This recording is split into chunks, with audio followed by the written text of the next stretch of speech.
Et sans doute notre temps, affirme Guy Debord, dans la société du spectacle, préfère l'image à la chose, la copie à l'original, la représentation à la réalité, l'apparence à l'être.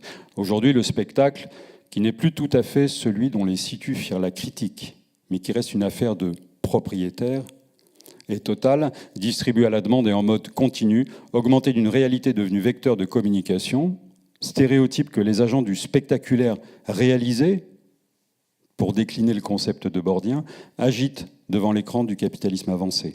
Doubler le pouvoir hypnotique du spectacle d'une bonne dose de réel certifié, une obsession contemporaine, c'est l'assurance de gagner en points d'audience. Le marketing produit, la sémantique politique rivalise de référence à l'authentique, au vrai, au traçable, au terroir comme au terrain, et la représentation se veut toujours plus réaliste. On ne suggère plus la décollation, on l'exécute. Version 3D et en gros plan. Hollywood et Daesh, de ce point de vue, même combat. Méliès et ses décors en carton-pâte, l'une plus vraie que la vraie, fiction qui nous rapproche de ce que nous sommes, c'est de la préhistoire. Le nouveau contrat consiste à ne pas voir le truc ou à le révéler, ce qui revient au même. La séparation censée distinguer la salle de la scène devient cette zone grise où chacun est l'acteur de son propre regard. Déréliction, selfies au bord du vide. Le chaos risque de durer, avertissent les experts. Tout semble converger vers un point explosif.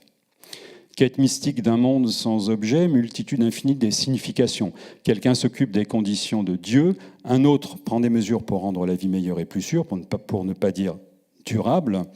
Un troisième affirme que la décomposition atteint son apogée.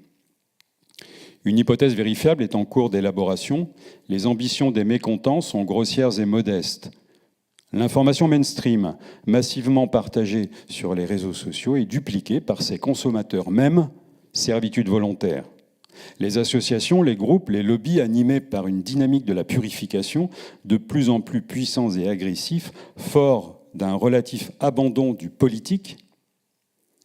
L'islamisme est loin d'être la seule force active sur le front de la réaction, cible les œuvres non conformes et se comporte en Rottweiler du référé quand il ne décime pas la rédaction de Charlie Hebdo. L'artiste Ai Weiwei rejoue la photographie du cadavre d'Elan Kurdi, l'enfant kurde échoué sur une plage turque, la banque des désirs d'émancipation et la propriété de Google. À Paris, la pluie tombe. Un rayon de soleil perce à travers l'horrible et continuel ciel gris, disparaît. Sur les plateaux de tournage, les lampes ne s'éteignent jamais.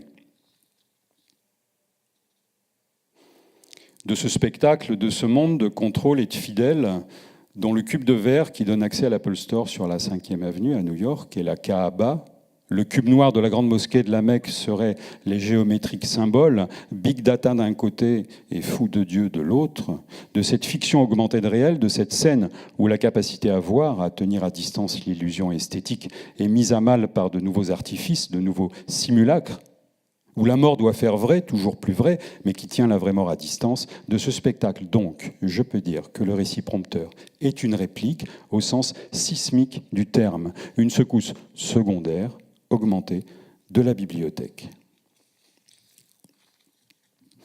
Présent nécessairement inactuel, affirmation publique. Kristen Stewart fait le plein de son SUV à la Rafix Union 76 sur Hyperion Avenue.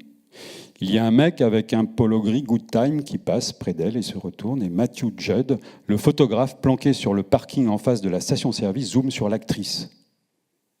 Elle porte une casquette bleue Mercenaries, claque la portière de sa bagnole, démarre, s'engage sur Griffith Park Boulevard, freine parce qu'un coyote surgit devant ses roues et disparaît derrière une camionnette de l'opérateur du câble Time Warner, garé à l'angle de Saint-Angus, mythe de la création.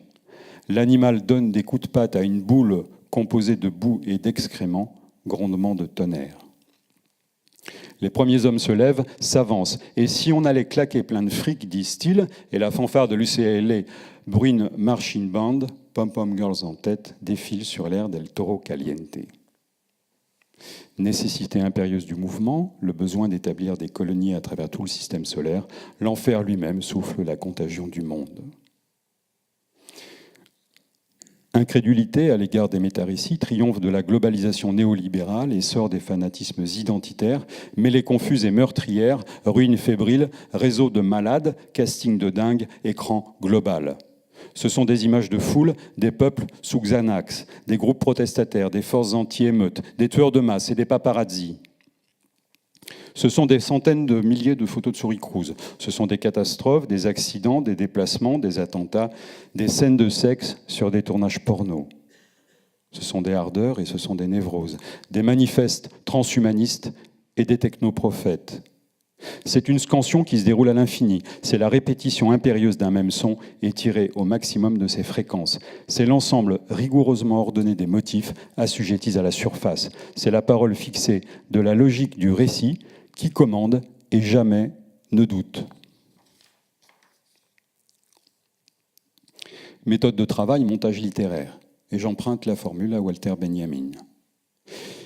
Il peut arriver que l'on demande à un interprète de tressaillir après avoir entendu frapper à une porte, processus perceptible. Et puis, en un temps record, le son d'une voix. Wake up, wake up. Lumière nouvelle, répétition, danse.